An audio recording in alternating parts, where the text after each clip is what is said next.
শ্ৰদ্ধাৰ কাৰ্বি আংলঙৰ সাংবাদিক বন্ধুসকল তথা কাৰ্বি আংলঙৰ শান্তিপ্ৰিয় জনগণ, আমি কাৰ্বি আংলং বাঙালি সমাজ কেন্দ্ৰীয় সমিতিৰ সদস্যবৃন্দ আমি পৰিলক্ষিত কৰিব পাৰিছো যে এই কেইদিনমান ধৰি শান্তিপ্ৰিয় মোৰ কাৰ্বি আংলঙত এটা অশান্তিৰ বাতাবৰণ সৃষ্টি হৈছে। আমি খুব দুখ অনুভৱ কৰিছো। যোৱা 15 তাৰিখে যি অপ্ৰীতিকৰ এই ঘটনাটো ঘটি গ'ল খেৰনি চাৰিআলিত, সেইটো আমি খুব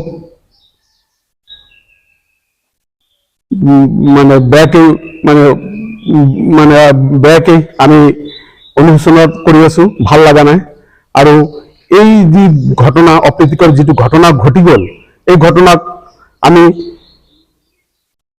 তীব্ৰ ভাষাৰে নিন্দা জনাইছো, যাতে এই ঘটনাত জড়িত যি দোষী আছে দোষীসকলক উচিত কঠোৰতৰ শাস্তি দি আমাৰ এই কাৰ্বি আংলঙত আকৌ শান্তিৰ বাতাবৰণ যাতে সৃষ্টি কৰিব পাৰে, সেইটো আমি আশা কৰিছো।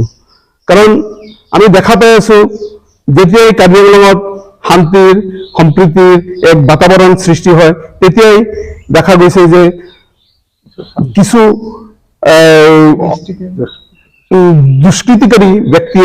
দুষ্কৃতিকাৰী ব্যক্তিয়ে মানে এই আমাৰ শান্তি সম্প্ৰীতি মানে তেওঁ চকু পাৰি দেখিব নোৱাৰি তেওঁলোকে কি কৰে, অশান্তিৰ সৃষ্টি কৰে, অশান্তিৰ বাতাবৰণৰ সৃষ্টি কৰে। এই অশান্তিৰ বাতাবৰণ সৃষ্টি কৰি আমাৰ যি এক সাম্য ভাৱ আছে, হাতাম পৰীক্ষা যিটো সাম্য ভাৱ আছে, যি মিলাপ্ৰীতি আছে, এই মিলাপ্ৰীতিত আঘাত তেওঁলোকে দিবলৈ বিচাৰে। সেইকাৰণে আমি কৰজোৰে প্ৰত্যেক পক্ষক আবেদন জনাইছো যাতে তেওঁলোকে প্ৰত্যেকে শান্তি সম্প্ৰীতি বজাই ৰাখে। আৰু যিসকল ব্যক্তি ইতিমধ্যে তাত দোষী সাব্যস্ত হৈছে, আমি প্ৰশাসনক আবেদন জনাম, আমাৰ কাউন্সিলক আবেদন জনাম, পৰিষদীয় বিভাগক আমি আবেদন জনাম, আহ্বান জনাম যাতে তেওঁলোকক গ্ৰেপ্তাৰ কৰি অনতিপলমে তেওঁলোকক শাস্তি দিয়ে। আৰু যিসকল সেই ঘটনাত আহত হৈছে তেওঁলোকৰ আমি আশু আৰোগ্য কামনা কৰিছো। যেহেতু আপোনালোকে জানেই এতিয়া পৰীক্ষাৰ বতৰ, প্ৰত্যেকটা স্কুলতে প্ৰত্যেকটা ঘৰতে ছাত্ৰ ছাত্ৰীসকল আছে। তেওঁলোকে কিছুমানে মাধ্যমিক পৰীক্ষা দিছে, কিছুমানে উচ্চতৰ মাধ্যমিক পৰীক্ষা দি আছে। তেওঁলোকৰ এই এক শান্তিময় পৰিস্থিতিত তেওঁলোকে যদি পৰীক্ষা দিয়ে তেওঁলোকৰ ৰিজাল্ট ভাল হ'ব, ফলাফল ভাল হ'ব, তেওঁলোকে কাৰ্বি আংলঙৰ কাৰণে এক ভাল ফল কঢ়িয়াই আনিব। আৰু এই যদি পৰিস্থিতি হৈ থাকে, এনেকুৱা যদি মানে অপ্ৰীতিকৰ যি পৰিস্থিতি যদি হৈ থাকে, তেতিয়াহ'লে এটা ভাল ফল আশা আমি আমাৰ ল'ৰা ছোৱালীৰ পৰা কৰিব নোৱাৰিম। সেইকাৰণে আমাৰ ল'ৰা ছোৱালীৰ পৰা যদি আমি ভাল ফল আশা কৰিব পাৰোঁ, তেতিয়াহ'লে আমাৰ দায়িত্ব যাতে আমি এই আমাৰ সমাজখনক শান্তি বৰ্তাই ৰাখিব পাৰোঁ। এই শান্তি বৰ্তাই ৰখাৰ আহ্বানত আমি কৈছো যাতে শান্তি বৰ্তাবৰ বাবেই যাতে যিসকল দুষ্কৃতিকাৰী এই অশান্তি বিৰাজ কৰিছে তেওঁলোকৰ শাস্তি হওক। আৰু যিসকল ইতিমধ্যে এই মানে ঘটনাত হৈছে মানে ইনজুৰ হৈছে, এই ইনজুৰসকলৰ আশু আৰোগ্য আমি কামনা কৰিছো।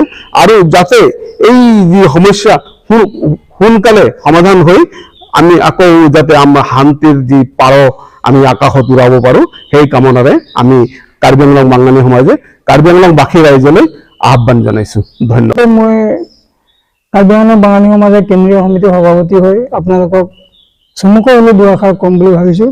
যোৱা 15 তাৰিখে কাৰ্বি আংলং জিলাৰ খেৰনি চাৰিআলিত যি অপ্ৰীতিকৰ ঘটনা হৈছে, সেই অপ্ৰীতিকৰ ঘটনাত জড়িত দোষী ব্যক্তিসকলক উচিত শাস্তি প্ৰদান কৰিবলৈ মই আহ্বান জনালোঁ। তাৰ লগতে যিসকল ব্যক্তি ইনজুৰ হৈছে তেওঁলোকলৈ মই মোৰ ফালৰ পৰা আৰোগ্য কামনা কৰিলোঁ। লগতে মই সমূহ কাৰ্বি আংলংবাসী ৰাইজক আহ্বান জনাম যাতে আমাৰ যোনটো হাতাম পৰীক্ষা ভাতৃত্ব সম্পৰ্ক আছে, যাতে সেই হাতাম পৰীক্ষা ভাতৃত্ব সম্পৰ্কটো বজাই ৰাখে, সেইবুলি মই সকলো কাৰ্বি আংলংবাসী ৰাইজলৈ আহ্বান জনালোঁ। আমাৰ কেন্দ্ৰীয় সমিতিৰ মাননীয় সভাপতি সদস্যসকল, আমাৰ পশ্চিম কাৰ্বি আংলঙত 15 তাৰিখে যিটো ঘটনা হৈ যোৱা, তাত আমি সঁচাকৈয়ে খুব মৰ্মান্বিত হৈছোঁ। আৰু কঠোৰ এটা মানে নিন্দা কৰিছোঁ আমি।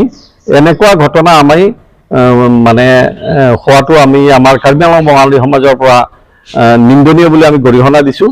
আৰু যিসকল আমাৰ এই ঘটনাত দোষীসকলক কৰায়ত্ব কৰি অতি সোনকালে তেওঁলোকক শাস্তি বিহিবলৈ আমি আমাৰ কেন্দ্ৰীয় সমিতিৰ তৰফৰ পৰা আহ্বান জনাইছোঁ।